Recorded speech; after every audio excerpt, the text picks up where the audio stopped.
발생 신고를 받고 출동한 가정에서 신고자의 안타까운 사연을 듣게 된 119 소방관들. 다음날 아침 다시 가정을 방문해 집을 직접 수리해주고 쌀과 휴지 등 생필품들을 전달했는데 혹시 사각지대에 놓인 가정을 보살핀 마음 따뜻한 송파 소방서 소방관들을 사건 현장에서 만나본다. 예, 화재가 발생해 출동한 가정에서 딱한 사정을 듣고요. 따뜻한 도움의 손길을 건넨 소방관들의 얘기를 좀 해보도록 하겠습니다. 지난달 28일이었는데 서울의 한 가정집에서 불이 났어요. 예, 밤 시간이었습니다. 11시 20분 경이었는데 서울 송파 소방서로 주방 가스레인지 후드에서 불꽃이 일었다 이런 신고 전화가 들어왔고요. 그래서 소방차가 꽤 많이 출동해서 16대나 이제 출동했는데 예. 다행스럽게도 그 후드에서 나왔던 불이 자체적으로 진화가 됐습니다. 그래서 이제 불이 꺼졌기 때문에 소방관들이 다 이제 철수해야 될 텐데 그냥 철수하지 않고 아마 딱한 사정을 다 들어주고 이야기를 들으면서 이제 훈훈한 사연이 좀 시작되는 것 같습니다. 예, 그러니까 불났다 보니까 이제 왜 가스 배출 장치가 있지 않습니까? 그걸 후드라고 하는 건데 거기서 불꽃이 튀니까 이제 불났다고 이제 신고를 해서 갔더니 그 집이 결국 참 어렵고 힘든 가정이라는 것을 소방관이 알고 얘기를 이제 들어줬다라는 건데 그 소식을 듣고 이 소방관들은 이제 돕기로 결심을 했습니다. 저희가 이강균 서울 송파 소방서 소방이와 직접 얘기를 나눠봤는데 듣고 오겠습니다. 도착해서 확인을 해보니까 큰 피해는 아닌데 방안이 좀 춥더라고요. 그래서 그 화재 조사 주임한테 화재 조사도 조사지만 이분들 방에 보니까 너무 추우니까 이분들이 어떻게 사시는지 그걸 한번 얘기를 들어보라. 그랬더니 우리 직원이 이제 쭉 얘기를 들어보면 너무 어렵게 사시는 거야. 순간적으로 그 생각을 한 거죠. 저런 화재 피해 복구를 하면 없는 살림에 10,000원이 됐든 20,000원이 됐든 이분들한테는 큰 돈이다. 남한테도 불이 어떻게 하는데 눈에 보이는 사람 우리끼리 마음을 한번 모아보자. 이거 당장 내일 아침에 퇴근하지 말고 이분들 도와주고 퇴근을 하자. 네, 그러니까 화재가 났다고 이제 신고한 분하고 가서 얘기를 해보니까 어려운 사정이 있고 특히 이제 기침 소리도 하고 건강에 상당히 문제가 있었나 봐요. 맞아요. 그러니까 이렇게 또 피해자가 이렇게 자신의 속 얘기를 털어놓을 때까지는 네. 이 소방관들의 따뜻한 마음이나 배려에 또 감동을 받았기 때문에 이제 마음이 벽에 허물어진 것 네. 같은데 불이 진화가 됐습니다만 그래도 화재가 났던 곳에서는 연기가 계속 나잖아요. 그래서 그 집안에 머물 수가 없고 이제 환기를 해야 되고 시간이 필요한가 보죠. 이제 소방대원들이 그 조치를 하는 동안에 이 가족들이 밖에 추위에 떨고 있는 거예요. 그러니까 이제 보다 못한 또 다른 소방대원이 추우니까 소방차 안에서 기다리시라 예, 소방차 예. 안으로 불러드립니다. 그래서 머뭇하니까 이제 그간 사정을 듣는데 여기서 이제 이 어머니가 이야기를 하는데 본인이 2002년에 뇌수술을 받은 경험이 있고 2007년에는 남편이 세상을 떠납니다. 그리고 그 이후에 남편이 시동생 빚 보증 선계에 있었는데 그것 때문에 당시 집까지 다 처분한 사연 또 제2금융권 부채가 있는데 아직 제2금융권 부채 다 갚지 못한 사연 등등등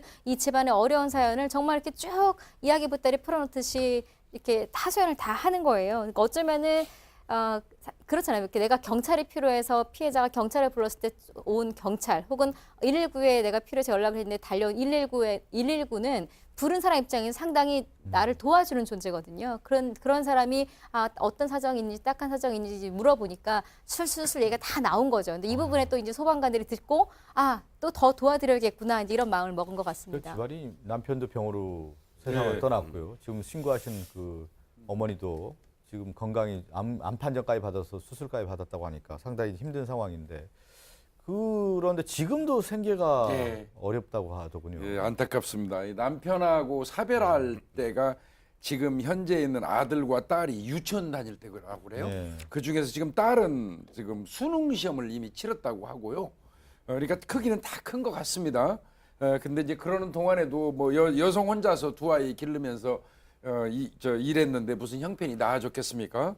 지금도 식당에서 어떤 주방 일을 하고 있는데 문제는 이분이 아까 설명하신 것처럼 뇌하수체에 물혹이 생기는 이 난치병에 걸려 있지 않습니까? 예. 거기에다가 뭐 이제 그 몸이 아프다 보니까 자꾸 급성 폐렴 같은 것도 오고 해서 병원에도 자주 가는 모양입니다. 굉장히 어려운 입장에 있는 건 맞는 것 같습니다. 네, 난치병까지 이렇게 앓고 있는 상황인데 얘기만 들어도 상당히 어떤 상황인지 그냥 가늠이 되는데 이런 경우는 보통 국가에서 기초생활수급자로 해서 정부 지원이 가지 않아요? 저도 지금 얘기를 듣고 이건 당연히 기초수급 생활자 그 대상에 들어갈 거라고 생각을 했는데 네. 일단 소방서 관계자의 얘기로는 이건 분명히 국가의 도움이 필요한 그런 과정으로 보이긴 하는데 이제 기초생활수급자의 지원 대상에 문턱에 딱 걸려 있는 상황이라고 합니다. 그러다 보니까 전형적인 이제 복지 사각지대에 해당한다라고 얘기를 하고요. 지금 아까 나온 이강균 그 송파소방서 소방이 얘기로도 이제 기초수급 대상자에는 지금 포함이 되지 않는다. 뭐 이렇게 확인이 된 상황입니다. 예. 지금 이제 기초생활 그야말로 이제 지금 얘기 들어보면 당연히 좀 그 정부 지원을 받아야 될 가정이 아닌가 싶은데 아직 그 요건이 이제 아마 충족이 안 됐기 때문에 그 대상에서 제외됐다고 좀 볼 수가 있는데 그래서 이 소방관들은 네. 너무나 어려운 사정을 듣고 돕기로 마음을 결심합니다. 그렇습니다. 복지 사각지대에 놓여 있는 사람이죠. 지금 기관지가 좋지 않은데 후드도 고장이 나 있고 만약 이런 상태에서 요리를 하면 건강이 더 악화될 것을 우려했고요. 또 두 아이가 또 눈에 밟혔다고 합니다.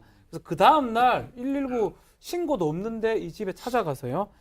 쌀 20kg, 또 그리고 휴지, 라면, 세제, 소화기, 세제, 귤 같은 생활 필수품을 주면서 또 후드는 당연히 수리를 해주고요. 생필품을 제공을 했다라고 이렇게 알려져 있습니다. 자료 영상 보니까 119 소방관들이 가서 모든 소방대원이 다 참여한 것처럼 다 한마음으로 이렇게 도와드렸던 모습들 저희가 이제 화면에 이제 보여드리고 있는데 이 소방관들의 지금 보시는 것처럼 따뜻한 배려와 친절에 신고자는 큰 감동을 받았다고 하는데요. 신고자의 말도 듣고 오겠습니다.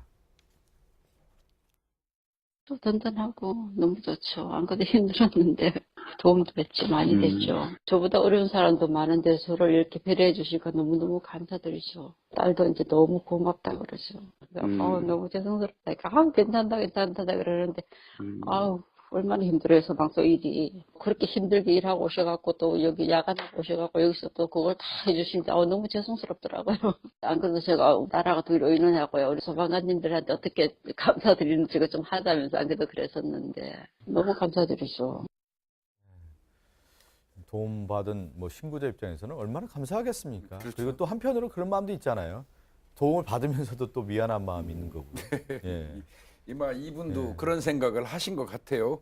근데 이제 보니까 이 몸이 안 좋으시잖아요, 이분이. 예. 그 상황에서 후드 같은 게 제대로 바로 교체가 안 되면 기관지 같은데 어떤 자극을 줘가지고 상당히 건강이 좋지 않다는 거를 판단을 이 소방 119 대원들이니까 잘 하셨던 것 같아요. 예. 그래서 그 무엇보다도 제가 볼 때는 저걸 먼저 좀 수리를 해드린다는 개념으로 나섰던 것 같고요. 그러면서 이제 생필품이라든지 이런 거 전달을 좀 했던 것 같은데 피해 되시는 분 입장에서는 사실은 저거 당장 고쳐야 할 입장이었거든요.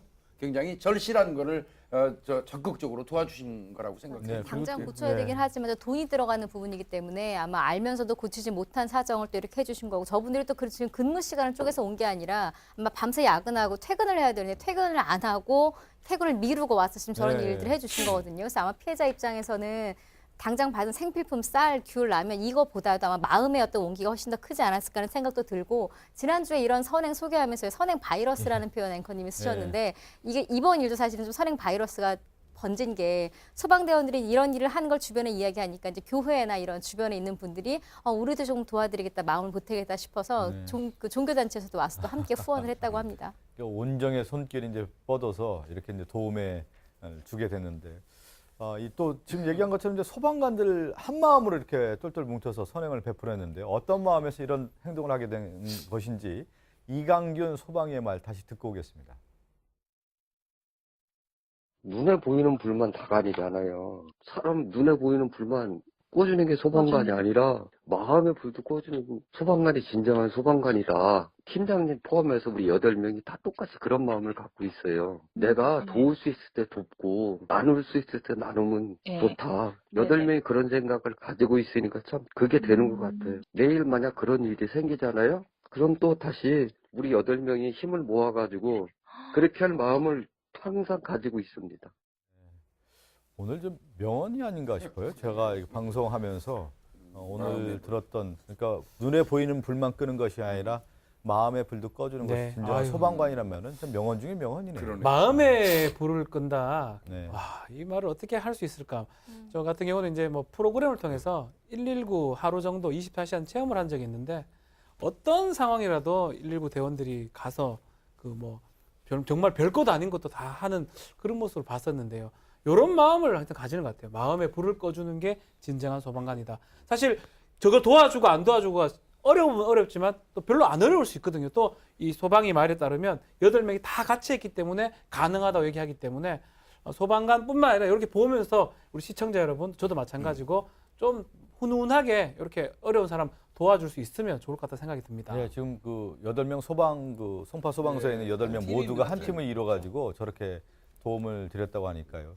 저렇게 똘똘 뭉쳐서 같은 직장에 다니면서 한 마음이 된다는 게 참 쉽지 않은 일이죠. 서로 이제 갈등도 있고 그런 것들이 이제 조직 내부에 있는 건데 그런 마음을 다 하나로 모아서 이렇게 도움을 줄 수 있었다라는 것이 이런 어떤 선행의 어떤 모습을 보다 보니까 저도 이제 이런 사건 반영에서 여러 사건을 다루다가 특히 이제 선행에 대한 얘기를 하다 보면 가슴 뭉클뭉클한 얘기가 있는데 오늘 이 소방의 말이 참 와닿습니다.